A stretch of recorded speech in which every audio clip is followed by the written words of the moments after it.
Eu queria orar antes da gente começar. Se você puder me acompanhar. Jesus, mais uma vez entregamos a primazia, Senhor, nas tuas mãos. Senhor Jesus, eu oro para que os corações e as mentes estejam abertas, Senhor Jesus, para aquilo que o Senhor quer falar conosco, Pai. Espírito Santo, eu te peço que você atue da maneira como você quiser, você tem liberdade aqui. Que você cumpra todo o seu propósito, Senhor, que todo o coração seja alcançado, que a palavra encontre, Senhor Jesus, um lugar fértil para crescer, dar fruto, Senhor. Nós entregamos, Senhor Jesus, a primazia nas tuas mãos, Senhor, nós declaramos que nós dependemos de você, nós desejamos a sua presença e nós queremos que você fale conosco hoje, Senhor, em nome de Jesus, amém. Irmãos, há umas semanas atrás, eu preguei aqui na igreja nos domingos a respeito de como nós somos transformados à medida em que nós contemplamos a glória do Senhor. Então, eu falei a respeito desse processo de Cristo ser formado dentro de nós, através dos encontros que nós temos com a glória do Senhor. Você viu essa mensagem? Você esteve aqui ou ouviu pelo YouTube, alguma coisa? Glória a Deus. Se por acaso você não viu, você pode entrar lá e ouvir. E eu estou falando isso porque, na verdade, hoje eu quero avançar um pouco mais em cima dessa mesma temática. Mas como eu trouxe da última vez, individualmente nós somos tocados pela glória de Deus. E nós acabamos a ser transformados à medida que o Espírito Santo nos leva a experimentarmos alguns atributos do Senhor. Então, quando nós encontramos os atributos do Senhor, mediante a apresentação da sua glória, nós somos confrontados com aquilo que Ele é, em comparação com aquilo que nós somos. Então, por exemplo, nós temos algum nível de amor dentro de nós amamos a nossa família, a nossa casa, nós mesmos, mas quando Deus decide, se revelar a nós, mostrar a nós a sua glória, e essa glória é a maneira como Ele imprime em nós uma opinião a respeito dEle mesmo, então nós encontramos com Ele, e Ele decidiu se manifestar a nós com todo o amor que Ele é. Nós somos confrontados, porque nós sentimos quem Ele é, nós conhecemos o verdadeiro amor, o amor completo, e aí nós comparamos com aquilo que nós somos, com aquilo que nós sentimos, e normalmente, o que nos resta é nos arrependermos pelo pouco amor que a gente tem, e pedimos para que Ele imprima aquele amor dentro de nós, e nós somos transformados, nós passamos a amar um pouco mais, à medida que nós conhecemos mais e temos mais encontros com aquele que realmente é o amor. E isso é feito de glória em glória, isso é feito de encontro a encontro. Então, se nós somos transformados, à medida que nós o encontramos, nós podemos falar que nós vamos nos tornando mais parecidos com Ele. Todos os cristãos, todos os crentes, eles estão numa avenida aí, numa estrada rumo à salvação. Os primeiros crentes, inclusive, eles eram conhecidos como aqueles do caminho. Então nós conhecemos o Senhor, nós damos start nessa caminhada, e nós estamos numa jornada de aprendizado, nós estamos numa jornada de amadurecimento rumo à salvação das nossas almas, rumo a encontrar Jesus verdadeiramente, rumo a ver Ele como Ele é, rumo a conhecer Ele cada vez mais. A nossa jornada é uma jornada de conhecimento de Cristo e amadurecimento. Amém? Então nós vamos nos tornando mais parecidos com Jesus. Nós vamos sendo transformados de glória em glória. Só que o que eu quero falar hoje, partindo desse entendimento, essa transformação ela não acontece só de maneira individual, mas ela acontece também de forma coletiva. Nós, à medida que somos transformados, contribuímos mutuamente para que essa transformação também seja coletiva. E é disso que eu quero falar hoje. Se nós somos transformados individualmente de glória em glória, coletivamente a igreja se transforma. Então nós não somos só nós que estamos sendo transformados, mas nós estamos sendo levados, a igreja está sendo levada à maturidade. E isso é muito especial. Então nós somos convidados não só a passarmos pelo processo de transformação individualmente, mas nós também somos convidados a trabalharmos e participar dessa transformação da igreja. Para explicar isso, para tentar ser o mais didático possível e também para entender como o próprio Deus se relaciona conosco, eu quero usar 3 exemplos bíblicos para falar de como o Senhor se relaciona conosco individualmente e coletivamente. Então Ele tem algo individualmente para todo mundo, ao mesmo tempo que Ele tem algo coletivamente para a igreja. As duas coisas acontecem simultaneamente. Esses 3 exemplos que eu quero dar, são os exemplos em que nós juntos somos uma casa, ao mesmo tempo que nós também somos a noiva, mas também somos um corpo.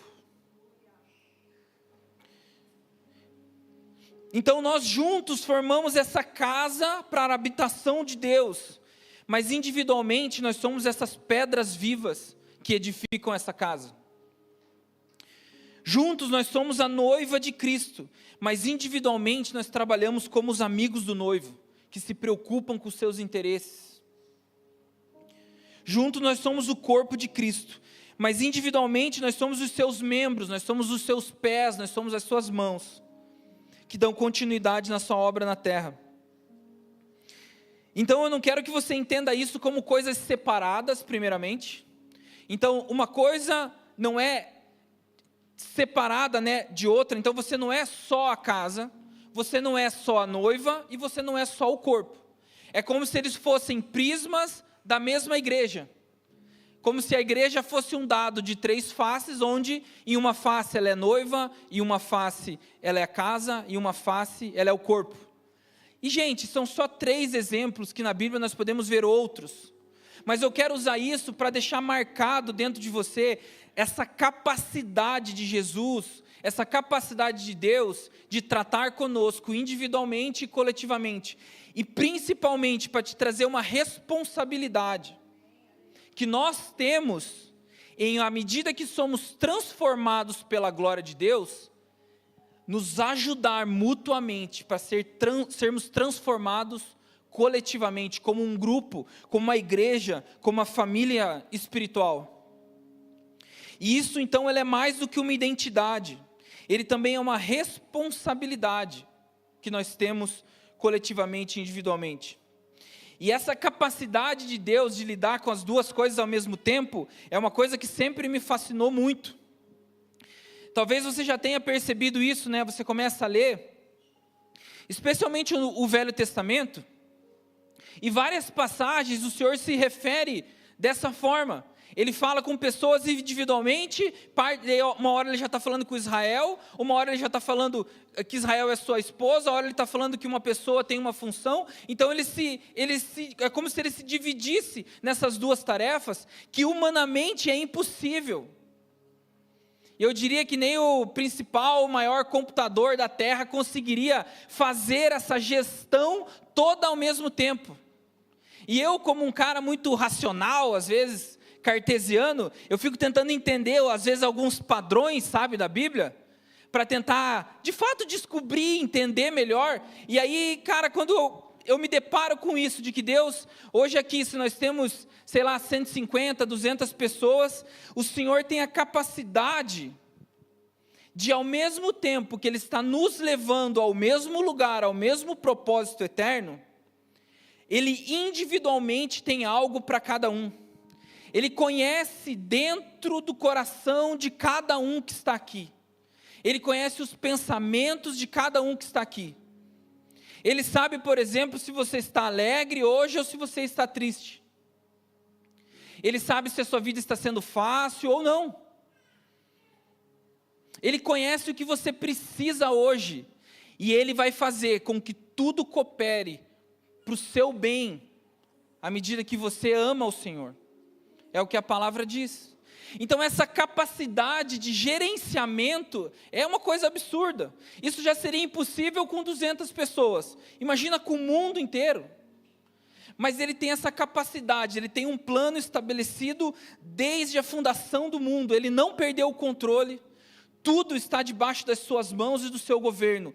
Nada fugiu do controle do Senhor. Absolutamente nada. Mesmo todas as desgraças que acontecem na terra, mesmo toda a tristeza que acontece, nada fugiu do controle e da soberania do Senhor. Então Ele está levando toda a humanidade ao lugar onde Ele quer. O seu plano não será frustrado, ele vai acontecer.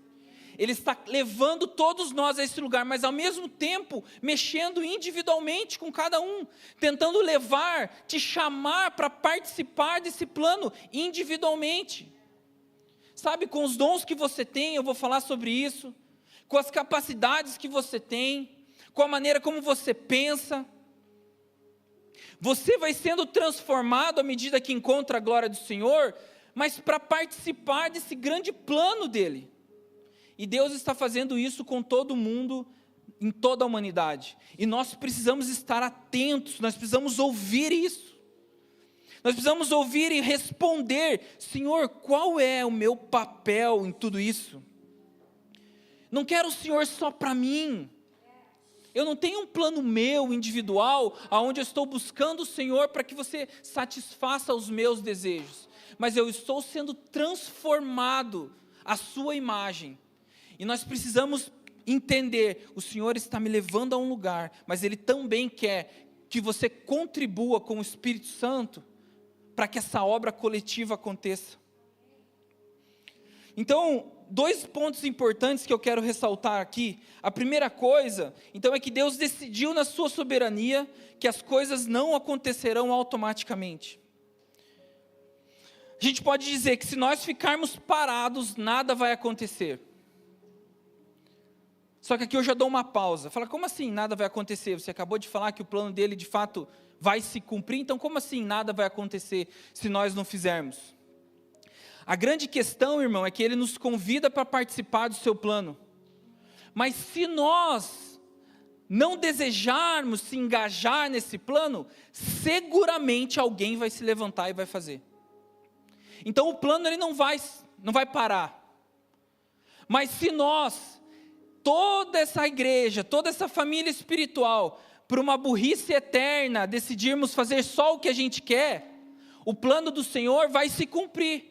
Mas para nós vai ficar parado, congelado, porque nós estamos concorrendo contra o que Ele mesmo deseja fazer.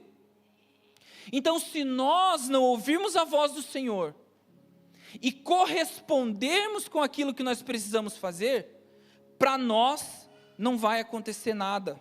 Ou pior, o inimigo muitas vezes vai usar distorções, vai usar heresias, vai usar palavras fracionadas para nos levar a um lugar completamente desviado do grande propósito do Senhor. Então eu quero que você entenda que o não fazer nada vai fazer com que a gente fique parado, se nós não nos conectarmos realmente com esse plano do Senhor, nada vai acontecer. Mas uma vez entendendo que existe esse plano superior, uma vez entendendo que eu estou sendo transformado pela glória de Deus, com um fim proveitoso, nós precisamos nos colocar nesse lugar de fazer algo, de contribuir, de trabalhar, de arregaçar as mangas e falar: Senhor, essa geração é minha, eu tenho responsabilidade pelos meus irmãos, eu tenho responsabilidade com a minha família, com a minha casa, a minha universidade é minha responsabilidade, as pessoas do meu trabalho são minhas responsabilidade. Os meus familiares dependem da minha palavra. Não sozinhos, não pela força do braço. Isso é impossível, isso é impossível.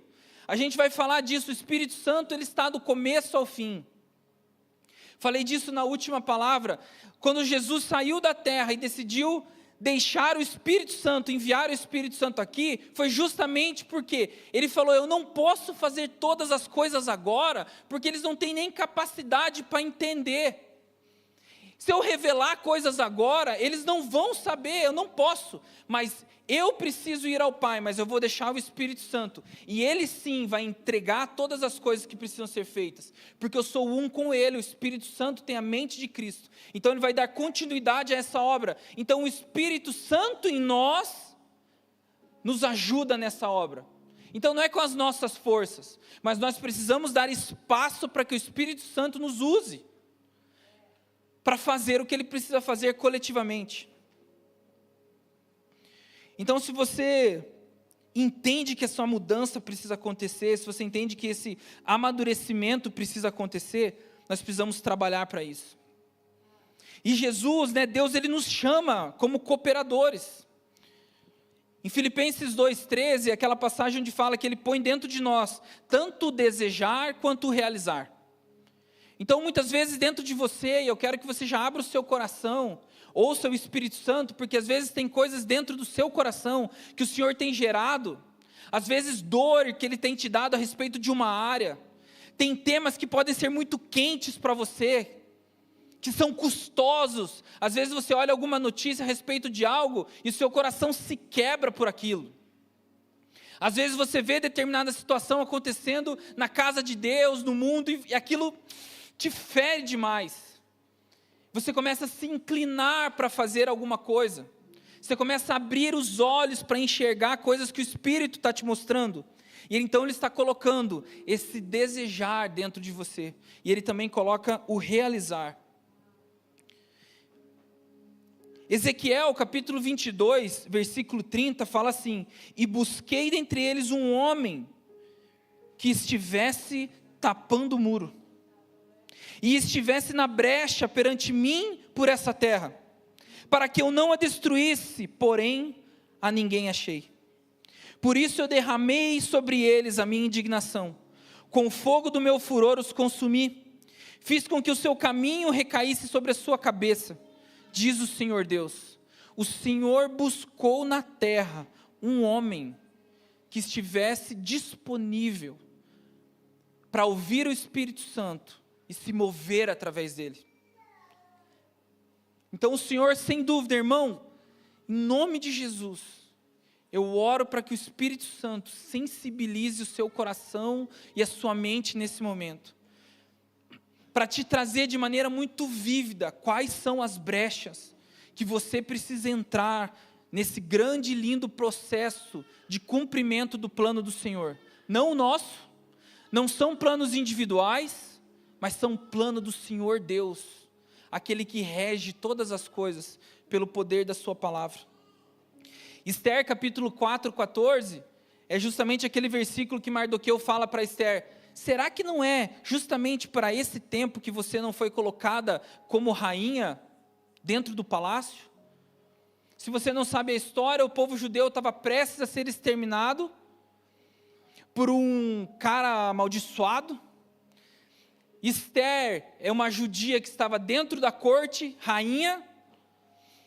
O seu tio Mardoqueu fala: Esther, você precisa interceder pelos judeus, porque existe um decreto que está mostrando que vai ter um dia do ano que todo mundo vai ser pago para matar os judeus. Você precisa interceder pelos judeus. E aí ela fala: mas faz tanto tempo que ele não me chama, se eu entrar ele pode me matar. Aí ele fala: mas será que não é justamente para esse tempo? Será que não é justamente por essa situação que você for colocada na corte do rei? E Esther fala com o rei, e os judeus são libertos. Mas uma coisa importante, que conecta com o que eu acabei de dizer a respeito do que se nós não fizermos nada, nada vai acontecer, mas o plano de fato se cumprirá, porque Mardoqueu fala, certamente, se você não se levantar, socorro virá de outro lugar, o Senhor não deixará o seu povo perecer, mas você pode participar disso. Então é um convite de cooperadores, é um convite para participar daquilo que Ele está fazendo. Amós 3:7 fala de que o Senhor não faz nada sem antes compartilhar com os seus amigos, os profetas. Cara, isso é demais. É o Deus de toda a criação, é o Senhor do universo, que conhece todas as estrelas pelo nome, que conhece quantos fios de cabelo nós temos nas nossas cabeças. Ele deixou relatado na sua palavra, através do profeta Amós, que ele não faz nada na terra sem antes compartilhar com seus amigos, os profetas. Cara, quem são esses caras? Aonde estão esses profetas que estão dispostos a ouvir do Senhor e contribuir? E a segunda coisa que nós precisamos entender, que independente de qual prisma nós olhamos nesse objeto que é a igreja, independente se você olha pelo prisma da casa, se você olha pelo prisma da noiva, ou se você olha pelo prisma do corpo, todos eles têm um único foco, e esse foco é Jesus. Tudo que nós vamos fazer precisa apontar e glorificar ao Senhor. O motivo de nós nos movermos para qualquer um dos lados é para que o Senhor seja glorificado. Nós queremos que Ele receba a glória, nós queremos que o Cordeiro receba a recompensa pelo seu sacrifício. Então, contribuindo para o plano do Senhor, nós estamos olhando para Cristo, independente de qual prisma você olha. Todo o nosso esforço precisa ser concentrado em uma única pessoa, que é Jesus. Nós não fazemos nada por interesses próprios, nós não fazemos nada para o interesse de uma instituição, nós fazemos tudo pensando no interesse que Jesus tem. A nossa pergunta é: Jesus, no que você está interessado? Jesus, no que você quer que eu me interesse? Jesus, as minhas mãos estão aqui, o que eu preciso fazer? À medida que somos transformados pela glória, como eu falei, nós somos impactados por isso. Uma coisa é inevitável, todas as vezes que encontramos a glória do Senhor, seja qual faceta Ele decida nos mostrar, seja do amor, seja a da santidade, seja da supremacia. Cara, como essa palavra, independente de qual faceta Ele deseja nos mostrar, quando nós recebemos, quando nós temos essa revelação, quando os nossos olhos são abertos, nós precisamos responder a isso. Adoração é isso, né? Adoração é uma resposta daquilo que nós estamos vendo. Quanto mais vemos, mais respondemos. E nós respondemos em adoração, mas respondemos também em atos. Respondemos em coisas. Respondemos com ofertas. Respondemos com amor. Respondemos com uma palavra amiga, nós respondemos com um abraço. Nós correspondemos, é inevitável, à medida em que somos transformados, de que nós demos alguma resposta ao Senhor.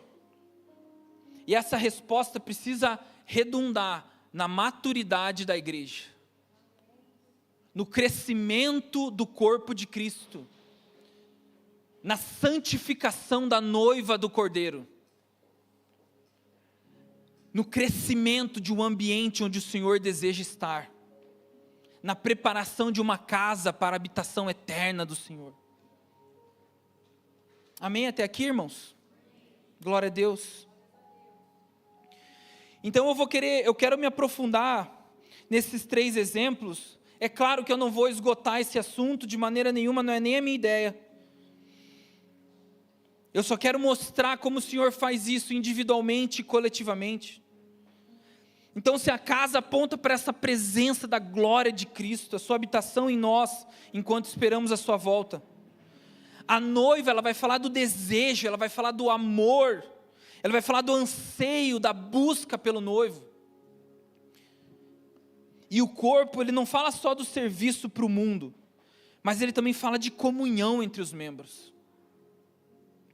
Quando a gente fala do corpo de Cristo se movendo e cumprindo o propósito, não sei se para você é assim, mas para mim era uma tendência pensar que nós estamos então pregando, nós estamos fazendo o que o Senhor fazia, e isso é verdade, é claro que sim, Mas normalmente a gente tem uma tendência, pelo menos eu, a pensar que isso só é em relação ao mundo. Nós somos os braços do Senhor em relação ao mundo. Nós somos a boca do Senhor falando para o perdido. Nós somos pés do Senhor indo a lugares onde Ele não é conhecido. E isso é verdade. Mas nós também precisamos olhar de que nós somos parte da comunhão do corpo. Então existe um movimento do corpo, existe um movimento dos membros, que ele faz sentido para o próprio corpo. Nós estamos aqui todos, né, com os olhos abertos, vendo os nossos pés, as nossas mãos, o cabelo do irmão e tudo mais. Mas existem coisas dentro de nós, órgãos que estão funcionando para que esse corpo se mantenha vivo. Então essa comunhão, ela vai muito além daquilo que os olhos podem ver. É uma comunhão de dentro do corpo. São órgãos trabalhando num ritmo perfeito para que a gente respire sem precisar pensar, para que o nosso sangue seja bombeado para todas as extremidades do corpo, levando oxigênio, que o nosso rim esteja filtrando todas as coisas, que o nosso estômago esteja fazendo a parte dele. Então tem um aspecto que nós precisamos ver, e talvez essa é a principal parte de hoje. Eu sinto muito, Senhor, quando eu estava preparando essa mensagem, dando uma ênfase nisso. Nós temos uma comunhão do corpo, e esse corpo precisa mutuamente se ajudar, através dos dons do Espírito Santo, através dos ministérios. Então o nosso testemunho de Cristo precisa estar alinhado com a nossa reputação de amor entre nós. Assim nós seremos as suas testemunhas. Eu queria que você abrisse no primeiro texto, em 1 Pedro, capítulo 2. Irmão, você está com pressa de ir embora hoje, irmão?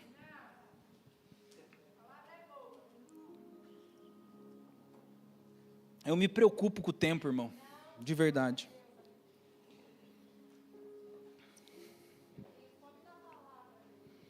Então vamos abrir lá, 1 Pedro capítulo 2, por favor. E nós vamos falar a respeito da casa, primeiramente. Se você é da Corner já há algum tempo, muito provavelmente você já leu esse versículo, essa passagem. Então 1 Pedro capítulo 2, eu quero ler com você do 4 ao 10. Chegando-se a ele a pedra que vive, rejeitada sim pelos homens, mas para com Deus eleita e preciosa. Também vocês, como pedras vivas, são edificados casa espiritual, para serem sacerdócio santo, a fim de oferecerem sacrifícios espirituais, agradáveis a Deus por meio de Jesus Cristo. Pois isso está na Escritura: eis que põe em Sião a pedra angular, eleita e preciosa, e quem nele crer não será envergonhado. Portanto, para vocês, os que creem, essa pedra é preciosa, mas para os descrentes, a pedra que os construtores rejeitaram, essa veio a ser a pedra angular, e a pedra de tropeço e rocha de ofensa. São esses os que tropeçam na palavra, sendo desobedientes, para o que também foram destinados. Vocês, porém, são geração eleita, sacerdócio real, nação santa, povo de propriedade exclusiva de Deus, a fim de proclamar as virtudes daquele que os chamou das trevas para a sua maravilhosa luz. Antes vocês nem eram povo, mas agora são povo de Deus. Antes não tinham alcançado misericórdia, mas agora alcançaram. Esse aspecto conecta muito sobre o que nós temos falado da glória de Deus. Então, através desses encontros com a glória, nós somos lapidados. Então, usando esse termo de que nós somos pedras vivas, à medida que nós nos encontramos com a glória, nós somos lapidados. O nosso formato, ele vai se transformando no formato de Cristo. As pontas soltas, as pontas que machucam eventualmente outros irmãos, as pontas que não deixam que a gente se encaixe, não perfeitamente, porque nós somos diferentes, mas se encaixem de uma forma harmoniosa, para que de fato o Espírito Santo, para que de fato a glória de Deus encha a casa, para que a gente se transforme em um lugar onde Ele realmente deseja repousar a sua glória. Então Ele habita dentro de mim através do Espírito Santo, mas também existe a sua presença objetiva, que pode habitar no meio de nós. Nós sabemos que Ele é onipresente, Ele está em todos os lugares, mas existe uma presença objetiva, existe uma presença palpável, existem lugares onde Ele deseja encher com a sua glória, existem lugares onde a sua presença ela é real e física. Da mesma maneira que Ele encheu o templo de Salomão, a ponto de que os sacerdotes não podiam exercer o seu ofício, porque uma nuvem preenchia fisicamente o lugar. Esse relato nós vemos também aí acontecendo há 100 e poucos anos atrás, num imóvel numa rua de esquina, numa rua de Los Angeles. As reuniões começavam e a glória do Senhor enchia o lugar. Existia uma fumaça dentro do lugar, e os relatos de que as crianças se escondiam nessa fumaça. E era um lugar tão palpável da presença do Senhor, em que pessoas chegavam naquele lugar sem membros, e os membros cresciam lá. Não é que a pessoa ela era curada de cegueira, a pessoa não tinha o olho, e ela passava a ter. Nós somos pedras vivas, que somos lapidados pela glória de Deus. A cada encontro que nós temos, nós somos moldados à forma de Cristo, para que a gente se encaixe de forma onde Ele deseja repousar a sua glória no nosso meio. Essa construção dessa casa, ela já tem um alicerce plenamente estabelecido, que é Cristo. O nome dessa igreja, Cornerstone, é exatamente isso, pedra angular. Como nós lemos no texto, Cristo é o nosso molde. Cristo é a pedra de esquina. Nós não fazemos nada diferente de Cristo. Nós não queremos construir nada que afete esse molde que já existe, que é Cristo. Nós temos uma medida perfeita, nós só vamos construir em cima dele. Nós só construímos em cima do que a palavra diz. Nós não queremos fazer nada para nós mesmos, nós não queremos construir um império para a gente. Ninguém está aqui querendo fazer coisas para simplesmente arrecadar dinheiro. Nós não estamos aqui para a gente se sentir bem, todo mundo ter o ego massageado em um bom culto, com uma boa palavra, tudo muito organizado. Existe um molde a ser seguido, existe uma pedra angular, que é o próprio Cristo, e nós só desejamos levantar fileira após fileira de tijolos em cima desse molde, dessa esquina perfeita que é Cristo. Nós não queremos fugir de nada.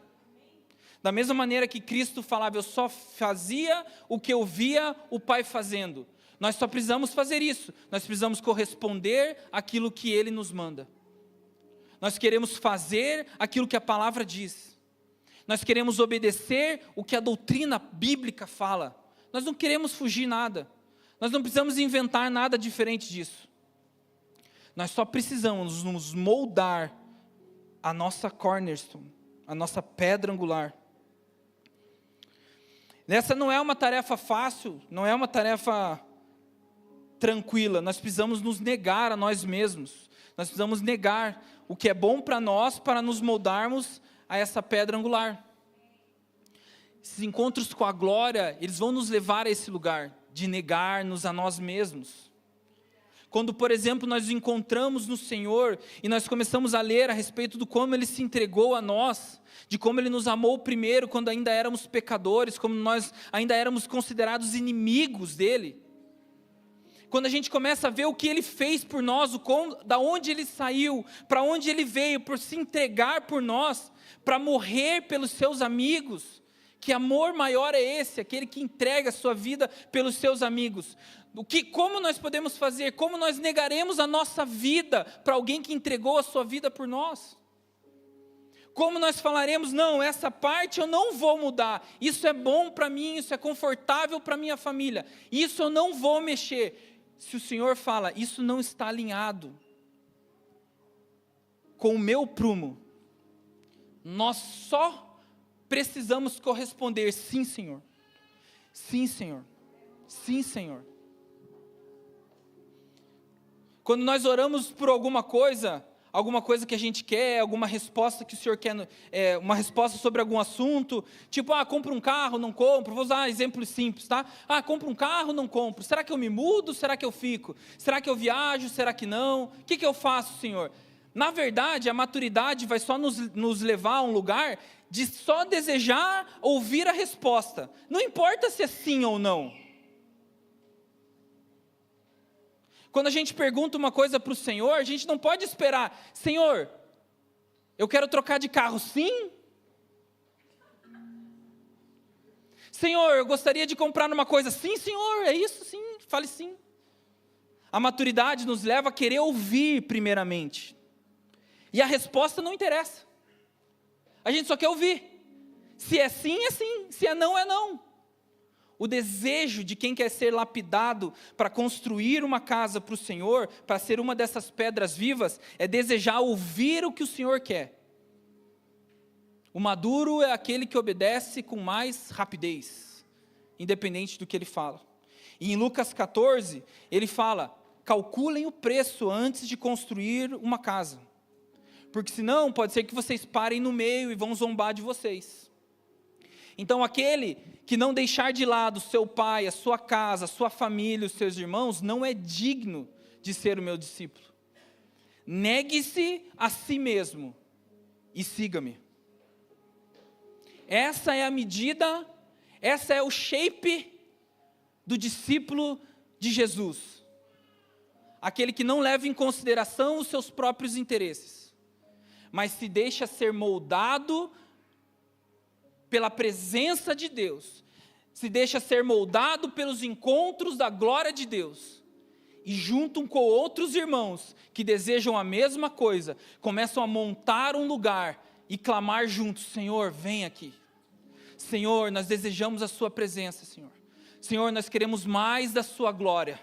Senhor, nós estamos aqui juntos, negando a nós mesmos e desejando, venha morar no nosso meio.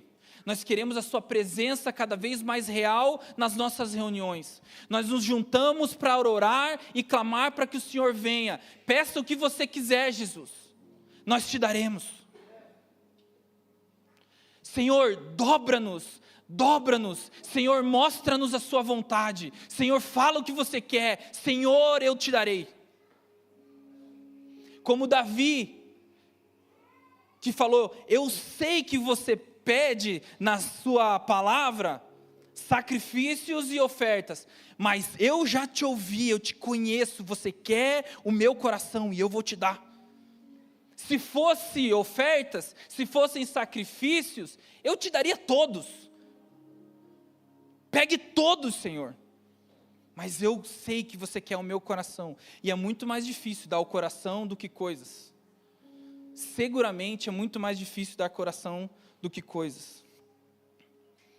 Essa construção, ela não tem a ver com a nossa capacidade, na verdade ela só tem a ver com obediência. Nós só precisamos ouvir e corresponder, ouvir e corresponder. E sabe, irmão, eu trabalhei muito tempo com designer de interiores, com móveis, essas coisas. Nós tivemos, empresa, um tempo disso.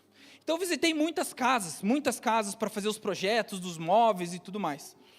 Então eu visitei muita construção. E sabe uma coisa que eu percebia?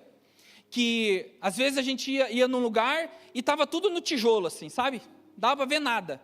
Quem não tinha um pouco de noção ali, nem sabia o que era o quê, onde era a cozinha, onde era o quarto, onde era banheiro, o que era, nada.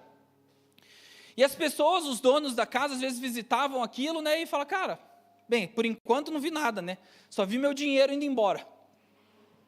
Mas só estou vendo tijolo, vi nada. E aí eles nem se importavam, nem iam na obra, Tipo, o que eu vou ver lá, tijolo e pedra? Mas à medida que a casa ia tomando forma, eles também começavam a ir, opa, que legal, isso aqui, olha só a parede. Aquele azulejo que eu escolhi, está do jeito mesmo. Eu pensei que essa parede ia ficar assim, e não é que ficou? Nossa, que bom. Ela começa a desejar aquele lugar, sabe, de alguma forma. E chega uma hora que a casa já tem uma cobertura, as paredes já estão todas lisas, mas ainda falta pintura, falta iluminação, falta tudo. E a impressão que eu tinha é de que as pessoas já queriam se mudar naquela hora. Sem luz, sem nada, eu só quero minha casa, eu só quero ficar na minha casa, porque isso aqui tudo que eu projetei é do jeito que eu quero, eu desenhei desse jeito e eu quero morar aqui, eu quero vir para cá. E quando chegava no final, é desesperador, para mim, que estava montando os móveis. A pessoa queria se mudar de qualquer jeito, era desesperador. Falou, eu preciso de mais 2 dias, não posso. O cara ficou 6 anos construindo a casa e não podia esperar 2 dias, porque era um desespero para se mudar. Ricardo balançou a cabeça que trabalha com móveis, é isso mesmo, né? Então sabe que eu vejo? Nós como pedras vivas que começamos a montar um lugar para o Senhor, à medida que Ele começa a reconhecer que a planta dessa casa está sendo construída exatamente aos moldes de que Ele mesmo desejou, Ele começa a querer vir mais na casa. E às vezes a casa está toda mais ou menos, muita coisa para ajustar, mas Ele já está ali. Ele já visita a casa, tal. Cara, mas chega um momento, irmão, que até ele quer vir para casa. Cara, esse lugar, eles estão fazendo exatamente o que eu peço. Eles estão obedecendo, eles estão se rendendo. Eles estão entregando todas as coisas. Eu quero estar lá. É isso que nós precisamos provocar no Senhor. Quando a gente fala que nós somos pedras vivas, construindo um lugar para a habitação do Senhor. Nós precisamos provocar o desejo de Jesus em se manifestar no nosso meio, por encontrar verdadeiros corações entregues e rendidos à sua própria palavra, entregues e rendidos ao formato que Ele desejou. Por isso que nós crentes precisamos nos moldar a pedra angular. Eu queria que você abrisse em Apocalipse capítulo 19 agora. Nós vamos ler do 5 ao 9. Apocalipse, capítulo 19, do 5 ao 9. Nós vamos falar agora sobre a noiva.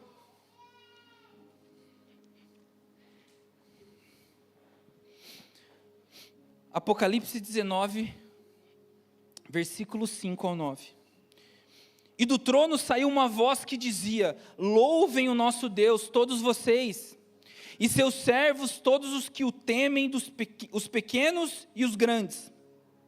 Então ouvi o que parecia ser a voz de uma grande multidão, uma voz como de muitas águas e como de fortes trovões, dizendo: aleluia, pois reina o Senhor nosso Deus, o Todo-Poderoso.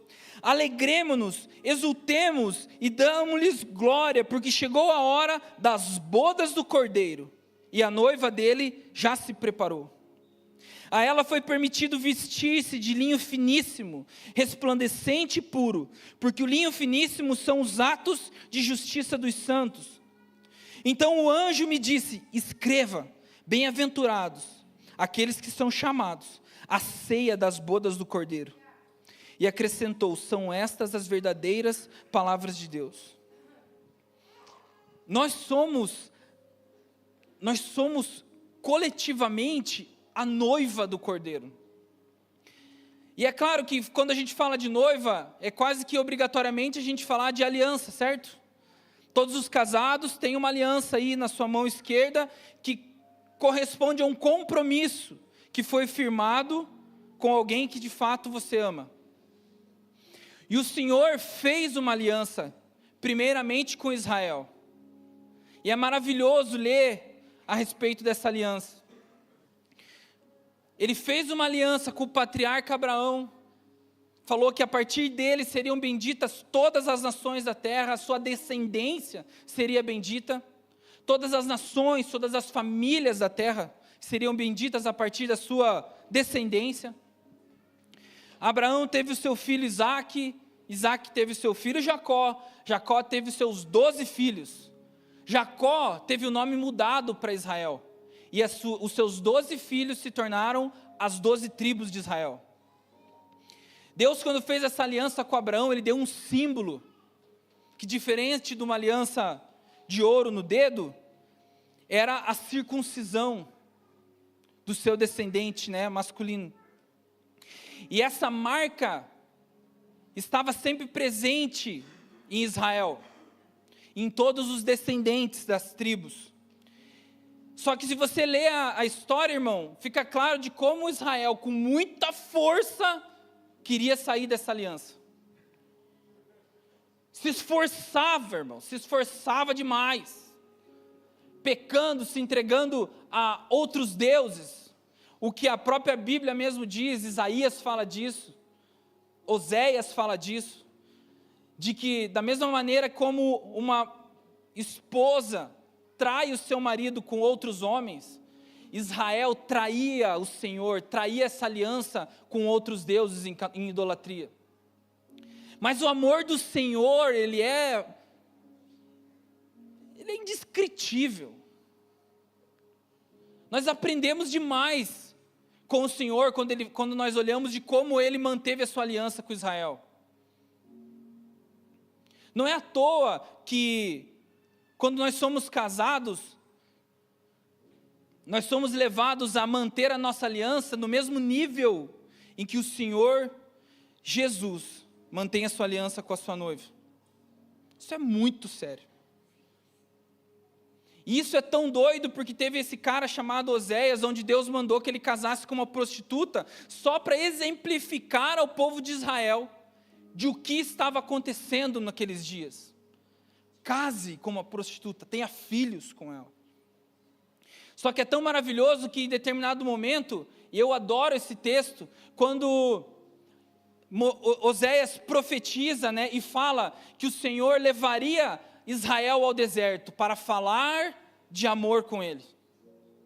E ele entulharia todos os caminhos que levavam aos outros deuses. Porque ele queria direcionar a sua esposa Israel para ele novamente, para que ela visse o quanto todas as fontes partem dele. E nós, os gentios, entramos nesta mesma aliança de Deus. Isso é maravilhoso, a Bíblia fala que isso era um mistério escondido.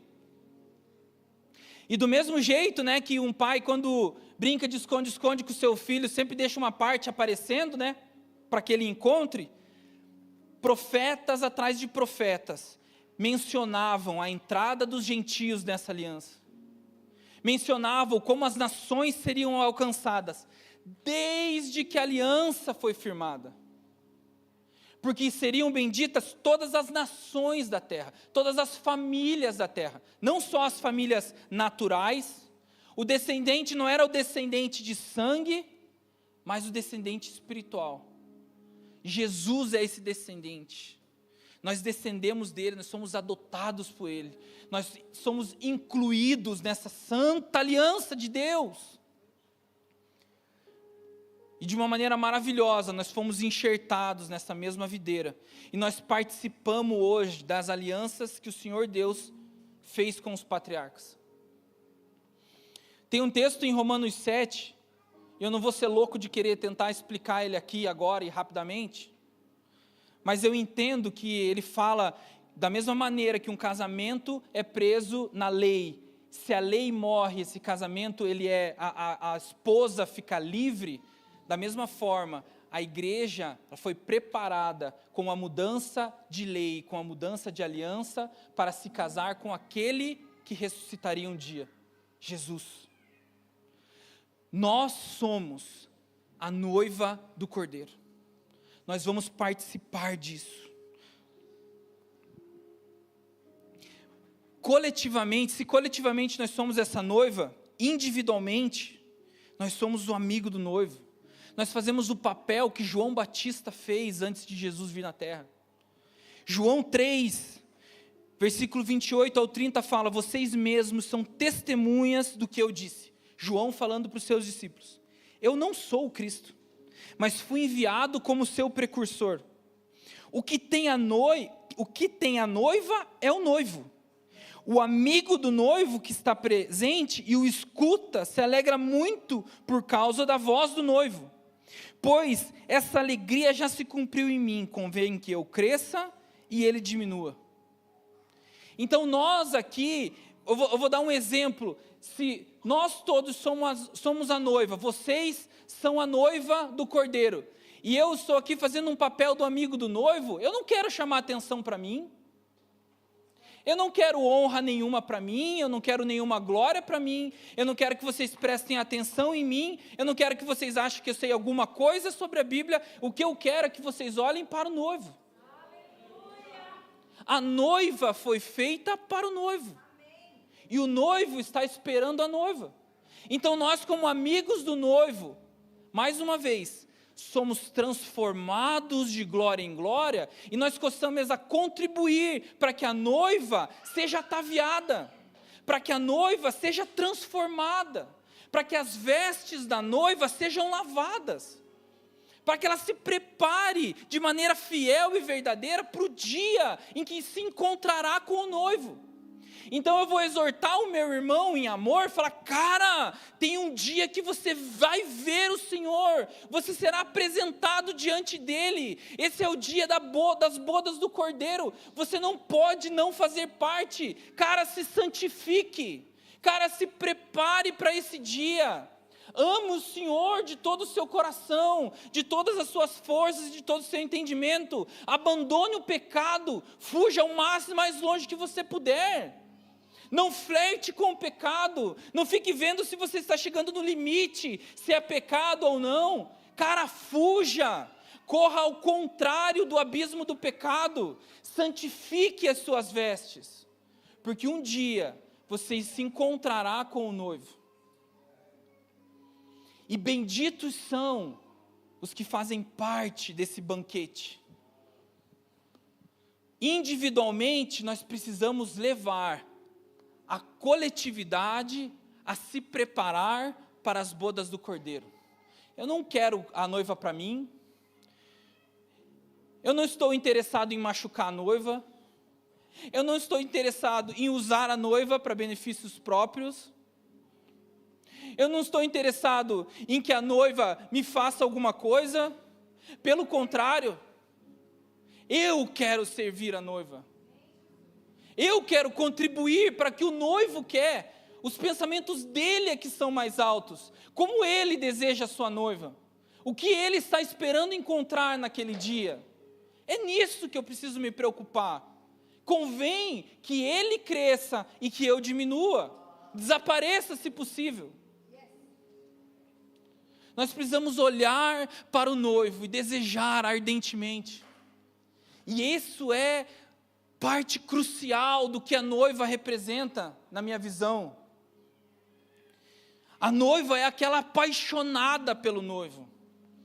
Quando nós lemos o livro de Cantares, que faz essa representação da noiva, do noivo, e como Salomão escreveu isso de várias formas, de maneira profética, de maneira que a gente pode ler e entender qual é aquela relação. Eu não quero ler agora, mas depois você pode ler, por exemplo, Cantares capítulo 5. Quando fala que a noiva já estava no seu aposento, e é claro, irmão, é um livro repleto de alegorias, repleto de poesia, nós precisamos entender isso, amém?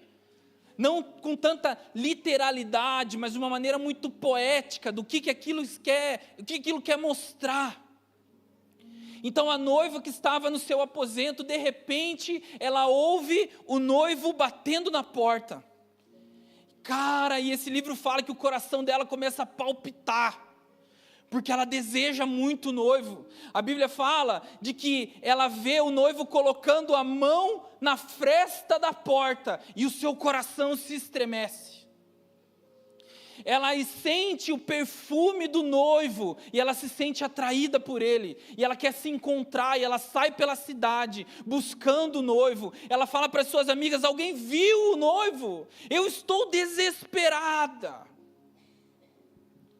eu estou ardendo de paixão pelo noivo, não tem nada que sacia mais o meu desejo, eu preciso ardentemente encontrá-lo.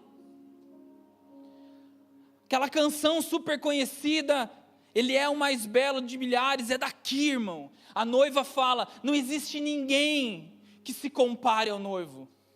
Ele é o mais belo entre os milhares. Ele se destaca na multidão. Não tem ninguém que se compare a Ele, nada vale mais do que estar na sua presença. Ele tem todas as coisas, Ele me tem por inteiro. A noiva deseja estar nas suas recâmaras, ela deseja estar com Ele, ela deseja se relacionar com Ele. Então a noiva, ela apresenta esse desejo também que nós precisamos ter de amor por Jesus, de desejo por estar com Ele. Então se o teu coração nesses dias, meu irmão, anda meio frio demais, hoje talvez seja um dia que você precisa pedir: Espírito Santo de Deus, guia-me ao lugar de encontro com o amor do Senhor. Porque já faz um pouco de tempo que eu não ouço Ele falar de amor aos meus ouvidos. O meu coração já está frio demais, eu já não estou mais tão preocupado se eu estou buscando o suficiente me encontrar com o noivo. Eu já estou me preocupando muito mais com os meus afazeres, o meu dia já está sendo tomado por coisas que na verdade vão me saciando, e a minha sede por estar com o noivo, ela já não está mais tão latente assim dentro de mim. Espírito Santo, me leve ao lugar de encontrar o noivo, e que ele passe a 100 quilômetros de distância de mim, e eu já sinta o seu perfume, desejo estar completamente envolta pelos seus braços de amor. Ai, Espírito Santo, que conhece o noivo, que tem a mente dele, leva-me, conduza-me a esse lugar de encontro. E aí nós seremos encontrados pelo amor do noivo. E sabe o que vai acontecer? Nós nos arrependeremos de tanto que nós não o amamos, do pouco que nós nos entregamos, do pouco que nós somos devotos a Ele. Só que sabe o que Ele vai fazer? Da mesma maneira como Ele falava para Israel: eu vou chamá-la para o deserto para falar de amores. E esses outros ídolos que estão roubando o seu coração, o seu trabalho, o dinheiro, qualquer outra coisa, eu vou tirá-lo da sua frente, eu vou te mostrar o quanto isso é nada perto da minha presença, eu vou te mostrar que eu tenho delícias perpetuamente à minha destra. Isso não se faz, irmão, sozinhos. Só o encontro com o noivo de verdade vai nos levar a isso. Nenhuma palavra maravilhosa, nenhuma eloquência ou nada disso vai nos levar a ter o coração completamente apaixonado pelo noivo, a não ser se nós o olharmos verdadeiramente. E o contrário é verdadeiro. Quem não se apaixonará quando colocar os olhos nele? Porque ele é o mais belo entre os milhares. Deus decidiu colocá-lo em um lugar supremo e superior, mas Ele está desejando estar conosco. Vai chegar um dia que a noiva estará pronta e preparada. E como diz em Apocalipse 22:17, o Espírito e a noiva dizem: vem. Então um dia nós estaremos prontos, um dia a noiva estará ataviada, e ela junto com o seu amigo Espírito Santo vai clamar: vem, nós estamos prontos. Nós precisamos nos separar, nós precisamos nos santificar para estar com o noivo. E o Espírito Santo vai ser o nosso guia, o nosso amigo sempre. Mas nós, como amigos do noivo, conhecendo o noivo, nós vamos, através do Espírito Santo, ajudar os nossos irmãos, ajudar a noiva a se preparar, a amadurecer a noiva. Ele não casará com uma noiva jovem demais, ele não se casará com uma noiva imatura demais, que tem os seus olhos fixados em coisas passageiras. Ele não vai se casar com uma noiva que se interessa por coisas que essa terra pode oferecer. Afinal de contas, como Paulo fala, se tudo que eu tenho, toda a minha devoção ao Senhor, ela só vale para essa terra, eu sou o mais infeliz dos homens. Porque nós estamos aqui muito afim de nos deleitarmos com delícias eternas, amém? Como os Salmos diz. E falando do corpo, meus irmãos, Jesus veio à terra e cumpriu o seu propósito. Ele veio à terra e cumpriu um propósito. Em Lucas 4, é aquela passagem onde ele chega numa sinagoga, dão a ele o livro de Isaías e ele abre. E ele fala exatamente uma profecia que apontava para ele. Ele dizia: o Espírito do Senhor está sobre mim, porque Ele me ungiu para pregar boas novas aos pobres. Ele me enviou para proclamar liberdade aos presos e recuperar da vista aos cegos, para libertar os oprimidos e proclamar o ano da graça do Senhor. Então ele estava aqui para cumprir um propósito, pregar o próprio Evangelho, falar do ano da graça do Senhor. E após a sua ressurreição, a sua morte e ressurreição, isso tudo no plano, ele foi colocado como o cabeça. Queria que você lesse comigo, Efésios capítulo 1.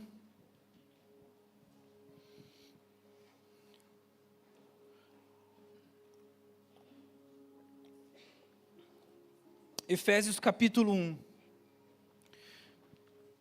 Nós vamos ler do 18 ao 23.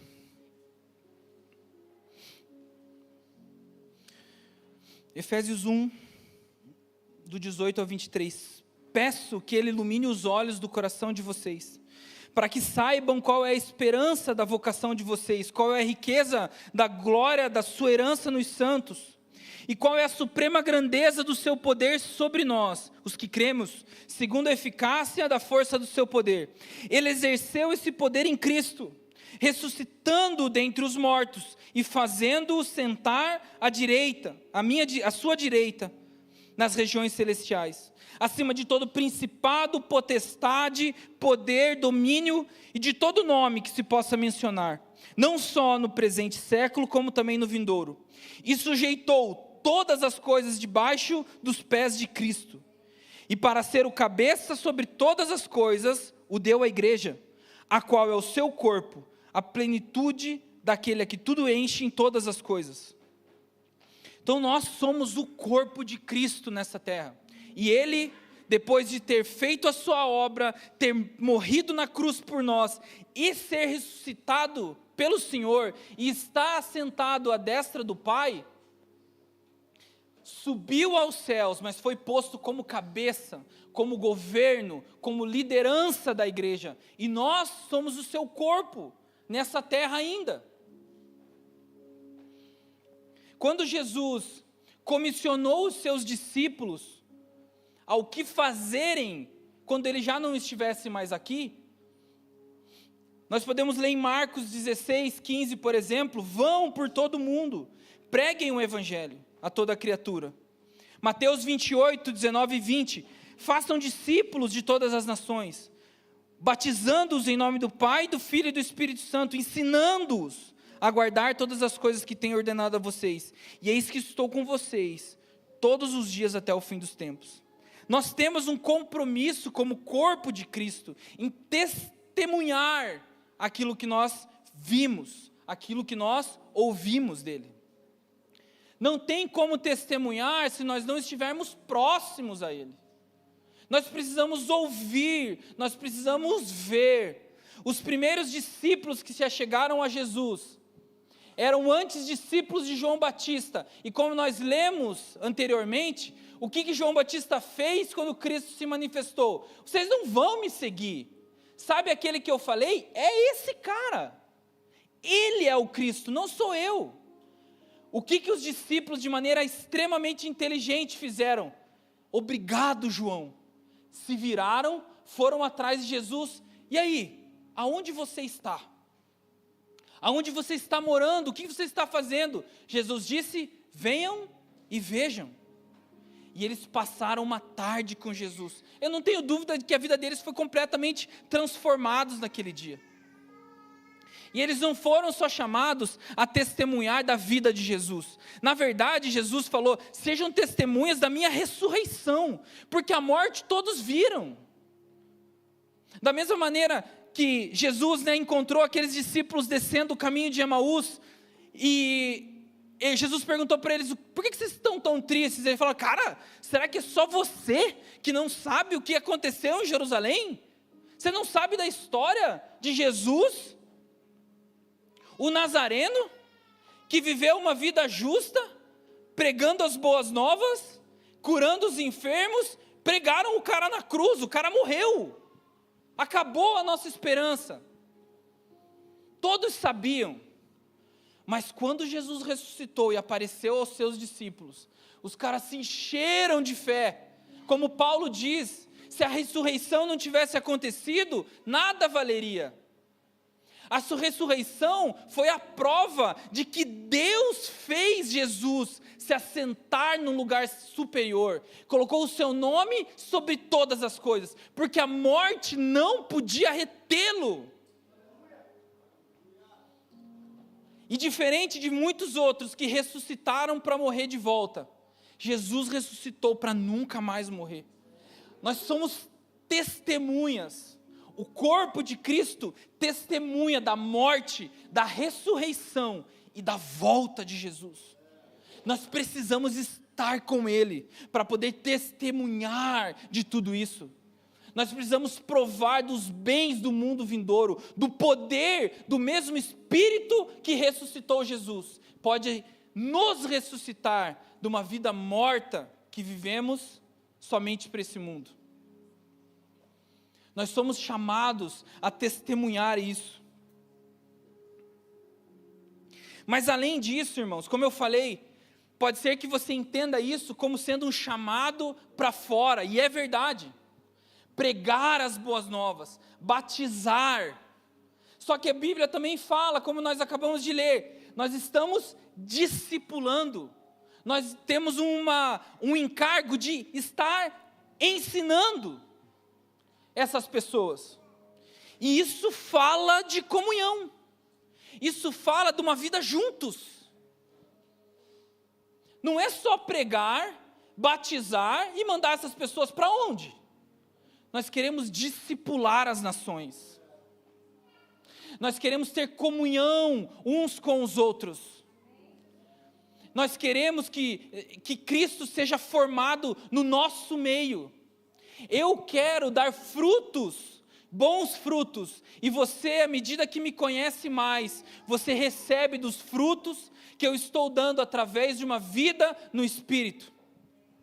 Ou talvez você vai ser testemunha de frutos de arrependimento, porque você, na comunhão comigo, viu que eu não sou nenhum Deus e que eu não sou Jesus. Então você me viu errar na caminhada, mas você vai ser testemunha de frutos de arrependimento. Se você me via tratar mal a minha esposa, você também vai me ver arrepender disso e depois tratar bem a minha esposa. Nós nos arrependemos e damos frutos de arrependimento, frutos que as pessoas podem provar. Isso só acontece perto um do outro, da mesma maneira que os discípulos viviam. Perseveravam na doutrina dos apóstolos, no partir do pão e na comunhão. Eles estavam juntos, de casa em casa, todos os dias. Eles se reuniam no templo para adorar ao Senhor, para receber instrução. Ser o corpo de Cristo é um chamado para a comunhão íntima e verdadeira. Como eu falei, não quero que você só olhe para fora. Não quero que você só olhe para os membros que fazem alguma coisa, que são visíveis. Mas nós somos membros que trabalhamos dentro do corpo, para nos unir e para nos preparar. Se nós somos esse corpo, nós precisamos nos tornar como ele é. E os membros, eles são um meio usado pelo Espírito Santo para amadurecer o corpo. Esse é um ponto muito importante, irmão. A gente está indo para o final aqui. Mas quando nós convidamos Paulo para falar para nós o porquê o Espírito Santo derrama dons aos homens, fica extremamente claro que o objetivo dos dons, tanto os ministeriais, que a gente sempre fala, né, os 5 ministérios, tanto os dons de curar, os dons de milagre, palavras de conhecimento, eles são para a edificação do corpo, única e exclusivamente para isso. Você pode abrir comigo em Efésios 4, por gentileza? Efésios capítulo 4, versículo 11.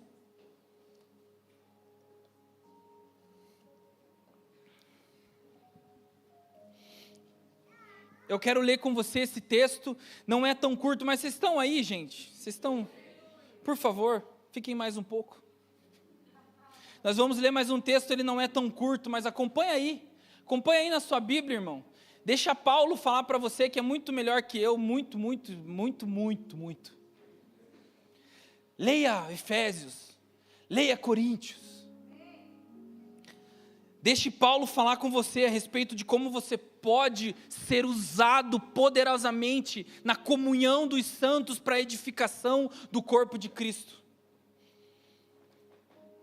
Eu poderia ler todo Efésios inteiro, 1 Coríntios inteiro. Efésios 4, a partir do 11. E ele mesmo concedeu uns para apóstolos, outros para profetas, outros para evangelistas e outros para pastores e mestres, com vista ao aperfeiçoamento dos santos, para o desempenho do seu serviço, para a edificação do corpo de Cristo, até que todos cheguemos à unidade da fé e do pleno conhecimento do Filho de Deus, à estatura da pessoa madura, à medida da estatura da plenitude de Cristo, para que não sejamos como crianças, arrastados por ondas e levados de um lado para outro, por qualquer vento de doutrina, pela artimanha das pessoas, pela astúcia com que induzem ao erro, mas seguindo a verdade em amor, cresçamos em tudo naquele que é o cabeça, Cristo, de que todo o corpo, bem ajustado e consolidado pelo auxílio de todas as juntas, segundo a justa cooperação de cada parte, efetua o seu próprio crescimento para a edificação de si mesmo em amor. Uau! Não é maravilhoso? É um corpo que, pela ajuda de todos os seus membros, de todas as suas juntas, ela vai se ajustando à medida de Cristo. E existem alguns dons ministeriais, os profetas, os apóstolos. E qual é o objetivo desses, se não unicamente contribuir para que todos cheguem à unidade da fé e do pleno conhecimento do Filho de Deus? O pastor não é feito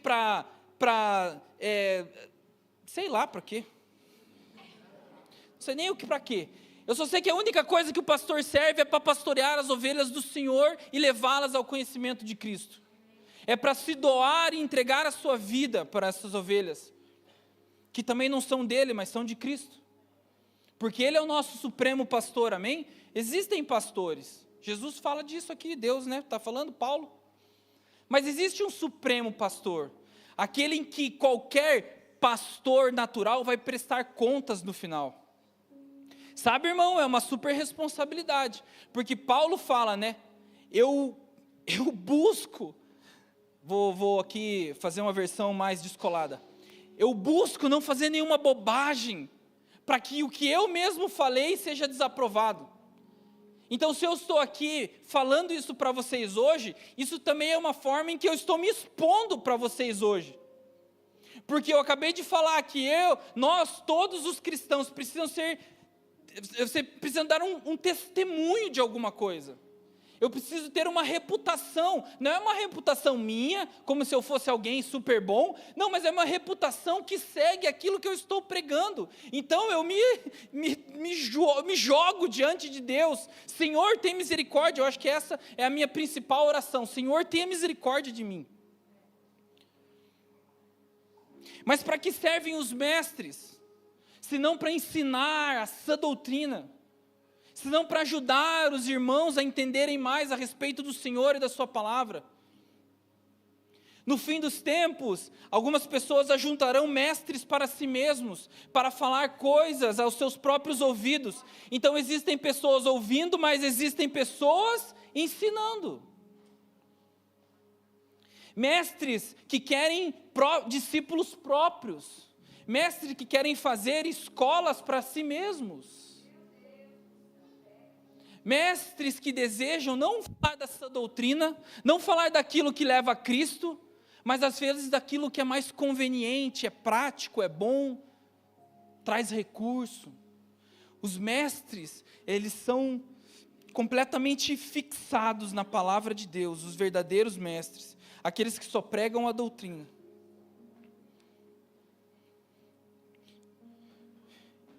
Primeira Coríntios, capítulo 12, eu não vou ler todo o texto, mas ele fala de como o Espírito Santo derrama dons aos membros. Todos nós podemos ter dons do Espírito Santo. No final desse texto, Paulo até fala, procurem com insistência os melhores dons. Dons de curar, dons de profecia, dons de palavra de conhecimento, dom da fé. Para que servem esses dons? Para ajudar mutuamente uns aos outros. Você não recebe um dom do Senhor para usar com você mesmo? Da mesma maneira que esses 5 ministérios, eles não têm função sem um corpo, se você tem dons, você vai derramar isso no seu irmão. Não é só em cima da plataforma, não é só aqui, onde eu vou, você falar de palavras, não. É quando você vai chamar alguém que nem é da sua Livingston para jantar na sua casa,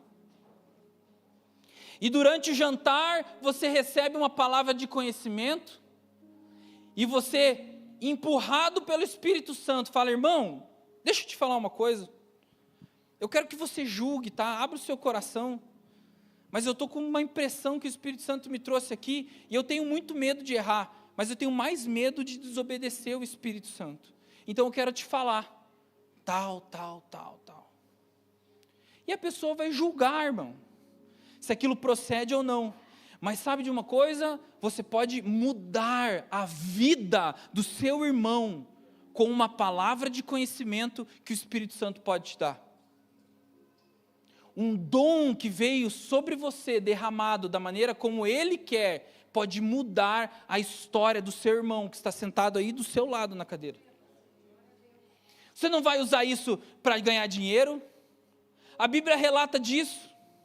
De que os apóstolos estavam pregando a palavra, tinha um mágico, e esse mágico aparentemente se converteu, e eles veem, Pedro, Espírito Santo sobre as pessoas, curas, maravilhas, sabe o que ele faz? Ele chega na frente dele, pega a sua carteira de marca, tira um bolo de dólares, e fala, quanto você quer para me dar isso daí que você tem?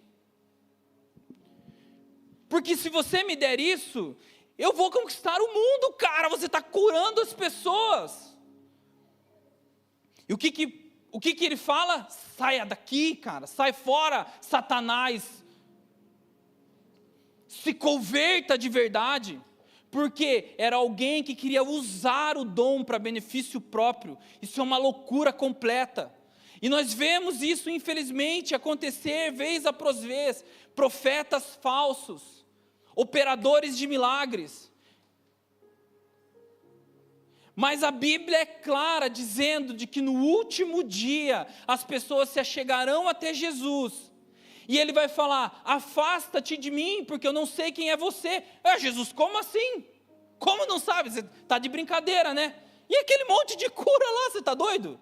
E aqueles cultos, cruzadas que eu fiz, e aqueles milhares de pessoas que foram curadas instantaneamente, você não lembra, Jesus, daquela menina da cadeira de roda? Você não lembra daquele cara que tinha câncer, que vomitou lá no... Você não lembra? Você não lembra?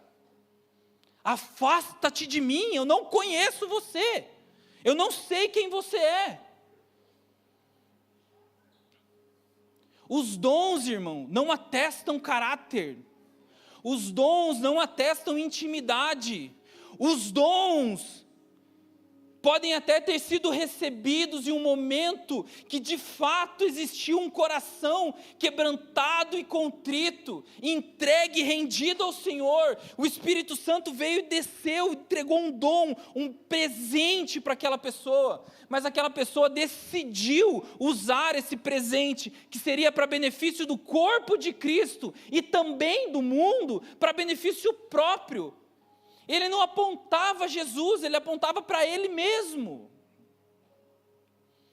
Irmãos, os dons são para benefício do corpo. O Senhor quer te entregar presentes, dons maravilhosos, você pode fluir em tantas coisas. Paulo fala ali em 1 Coríntios 12, inclusive, não só de dons de curar ou dons miraculosos, ele fala assim, aquele que administra bem. Então são capacidades que o Espírito Santo pode te entregar, que vão além só de situações miraculosas, questões místicas até, mas são coisas naturais do dia a dia. Aquele que oferte bem. Aquele que administre bem. Administre para a glória de Deus. Nós precisamos estar sensíveis ao Espírito, para que Ele nos use para a edificação do seu corpo. A comunhão é indispensável, irmão. E o amor é indispensável. Eu quero encerrar com isso. Em 1 Coríntios capítulo 13, é quando Paulo vai falar: ainda que eu fale a língua dos homens e dos anjos, se eu não tiver amor, serei como um bronze que soa, ou como um símbolo que retine. Ainda que eu tenha o dom de profetizar e conheça todos os mistérios e toda a ciência, ainda que eu tenha tamanha fé a ponto de transportar montes, se eu não tiver amor, eu nada serei. Ainda que eu distribua todos os meus bens para os pobres, ainda que entregue o meu próprio corpo para ser queimado, se eu não tiver amor, isso de nada me adiantará. O amor é paciente, ele é bondoso, o amor não arde em ciúmes, não envaidece, não é orgulhoso. Não se conduz de forma inconveniente, não busca os seus interesses, ele não se irrita, ele não se ressente do mal. O amor não se alegra com a injustiça, nem se alegra, mas se alegra com a verdade. O amor tudo sofre, tudo crê, tudo espera e tudo suporta. O amor jamais acaba. Havendo profecias, desaparecerão. Havendo línguas, cessarão. Havendo ciência, passará. Pois o nosso conhecimento é incompleto e a nossa profecia é incompleta. Mas quando vier o que é completo, então o que é incompleto será aniquilado. Quando eu era menino, falava como menino, sentia como menino, pensava como menino. Quando cheguei a ser homem, desisti das coisas próprias de menino. Porque agora vemos como num espelho, de forma obscura. Depois veremos face a face. Agora meu conhecimento é incompleto, depois conhecerei como também sou conhecido. Agora, pois, permanecem a fé, a esperança e o amor, esses três, porém, o maior deles é o amor. Como nós precisamos de amor para ter uma comunhão dos membros entre o corpo. Como nós podemos exercer os nossos dons de maneira digna sem amor? É impossível.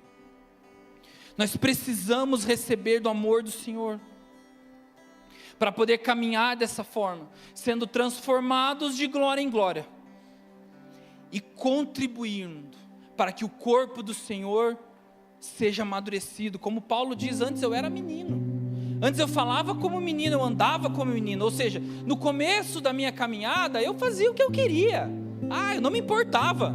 Agora eu já não faço mais isso. Irmão, se você ler o capítulo 12 de 1 Coríntios, que fala de todos os dons, de todo derramar do Espírito para o meio da igreja, isso tudo empurra para a edificação da própria igreja. Os ministérios, como eu disse, apontam para o amadurecimento da igreja. Então Deus, irmão, Ele se comunica conosco de maneira individual e de maneira coletiva. Nós podemos ser a casa do Senhor e as pedras. Nós somos a noiva do Senhor, mas nós nos comportamos como os amigos do noivo. Mas o Senhor Jesus tem um corpo que precisa corresponder e dar sequência à sua obra ao mundo, testemunhando que Ele morreu, ressuscitou e voltará. Mas existe uma necessidade de os membros em comunhão verdadeira de amor usarem os dons que vêm do Espírito e não deles, para o amadurecimento do corpo. Nós precisamos, irmãos, que Cristo seja formado dentro de nós, mas que nós sejamos a imagem de Cristo, que somente o nome dele seja levantado no nosso meio, que a fama do nome de Jesus seja grande no nosso meio, através de irmãos que são maduros, que são levados pelo Espírito ao conhecimento verdadeiro de Cristo, e amam tanto o seu irmão, que não vão deixar que ele se perca. Eu vou romper com a minha vergonha, eu vou romper com o meu orgulho, e eu vou falar com o meu irmão, eu vou entregar a palavra que eu acredito que o Espírito Santo me deu. Mas eu não vou chegar falando, eis que assim diz o Senhor. Sabe como eu vou fazer? Irmão do meu coração, eu te amo tanto, e eu quero tanto ver você amadurecendo, e eu acredito que o Espírito me deu algo, e nós somos nós somos parte do mesmo corpo, irmão. Julga aí, mas eu não quero reter, e entrega para o irmão. Irmão, eu acho que parece que o Espírito Santo me falou algo. Você está com algum problema nas suas costas? Será que eu posso orar por você? Vamos crer juntos que pelo nome de Jesus você será curado. Você está comigo, irmão? Nós precisamos de Cristo, nós precisamos apontar para Ele, nós precisamos que a fama dEle cresça, nós precisamos que o nome dEle seja alto, para que Ele tenha a supremacia. Cara, essa palavra é muito forte, desde de manhã, meu Deus do céu, que em tudo Ele tenha a supremacia, cara, o domínio. Já não há mais nada que a Ele não pertença. Meu Deus, meu Deus.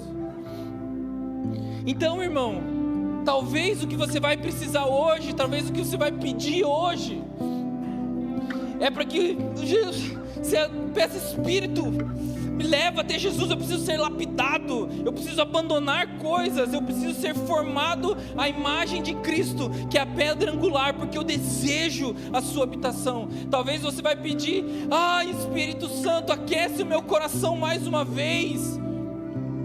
Eu estou tão gelado, Espírito Santo, eu não estou amando mais. Eu ouço as canções, eu leio a palavra, e cara, isso não acontece nada comigo. Eu sou uma geladeira. Por favor, me aqueça, Espírito Santo, mais uma vez. Eu vou te falar, meu irmão, quando nós que somos crentes há algum tempo, nós nos sentimos gelados espiritualmente, eu vou te falar, nós precisamos de um milagre, sabia? Muito mais do que alguém de fora do mundo que se apaixona por Jesus da primeira vez. Aqueles que abandonam o primeiro amor, como o próprio Jesus falou lá em Apocalipse, nas cartas das igrejas, essa pessoa precisa de um milagre. Ela precisa ser ressuscitada dos mortos mais uma vez. O Espírito precisa vir com um desfibrilador ali espiritual e dar um choque na gente. Talvez você precise de um choque hoje. Mas Ele é tão amoroso, Ele é tão amoroso, Ele não está muito afim de falar com você. Ou talvez é o amor pelos irmãos, é o amor pela comunhão. A gente não pode entrar aqui e sair do mesmo jeito, irmão. A gente não pode entrar de frente, sair de costas sem falar com ninguém. Nós somos obrigados a ter comunhão. É dessa forma que Cristo também vai ser formado em nós. É dessa forma que nós podemos contribuir com os irmãos. Comunhão, irmão. Amor, comunhão, entranháveis afetos. Vou pedir para você ficar em pé. Vamos orar. você fica o tempo que você quiser. Se você acredita que você precisa se arrepender de algo, se você desejar vir aqui na frente, se você quiser uma oração, venha, faça o que você quiser. Se você quiser ir embora, você já está abençoado. Mas nós vamos gastar um pouco de tempo aqui orando e pedindo para que o Espírito Santo se mova dentro de nós. Levante os seus olhos, levante a sua mão, põe a mão no seu coração, se prostre, mas se renda, Senhor. Se hoje ouvir a voz, não endureça o seu coração. Ai, Espírito Santo, a minha oração é que você faça o que você quiser aqui. Ai, Jesus, a minha mente é incapaz, Jesus, de saber o que cada um aqui precisa, mas o Senhor sabe individualmente o que cada um precisa aqui. Toca-nos, Jesus. Toca-nos. Toca-nos, Jesus. Nos tira do nosso lugar. Nos tira do nosso lugar, Senhor. Nos leva a um lugar de correspondência com o seu plano. Em nome de Jesus eu oro. Toca-nos, dobra-nos, toca-nos. Faça o que você quiser, Espírito Santo. Nós te damos liberdade aqui. Esse culto é seu. Nós estamos aqui para te adorar, Jesus. Governa sobre nós.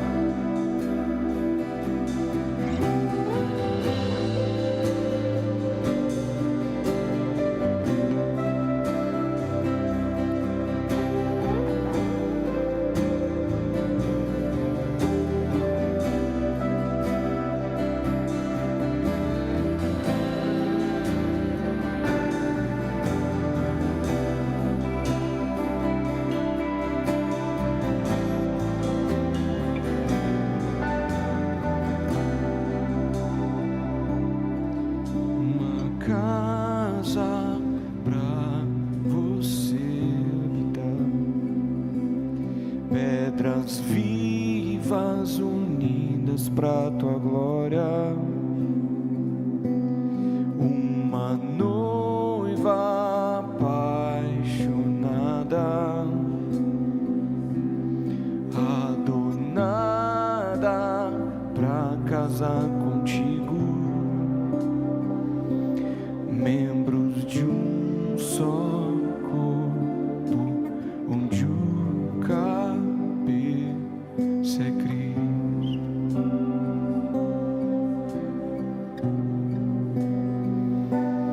Uma casa pra você habitar, pedras vivas unidas pra tua glória,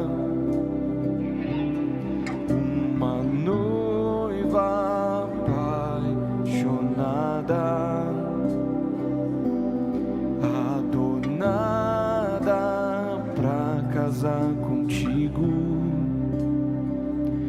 membros de um só corpo, onde o cabeça é Cristo. Somos casa, sua noiva, um só corpo. Tudo é pra tua casa, sua noiva, um só corpo. Tudo é pra casa, sua noiva, um só corpo. Tudo é pra casa, sua noiva,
casa,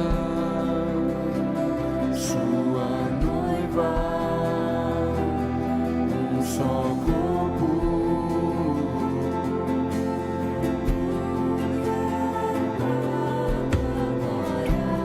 Tudo é